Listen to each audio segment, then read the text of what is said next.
بسم اللہ الرحمن الرحیم۔ سلسلہ چہل حدیث، حدیث نمبر 19۔ عن عبداللہ بن عمر رضی اللہ عنہما قال قال رسول اللہ صلی اللہ علیہ وسلم اعطوا الاجیر اجرہ قبل ان یجف عرقہ۔ حدیث کا ترجمہ۔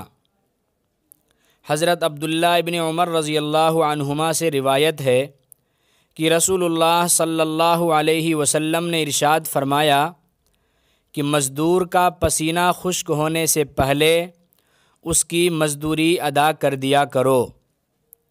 حدیث کا مطلب۔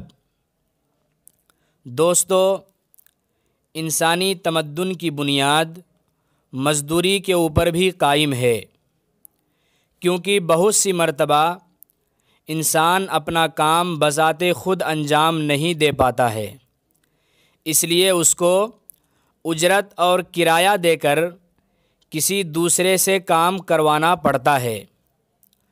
اور اس طرح کی مزدوری کرنا نہ صرف جائز ہے بلکہ جناب رسول اللہ صلی اللہ علیہ وسلم کی سنت بھی ہے۔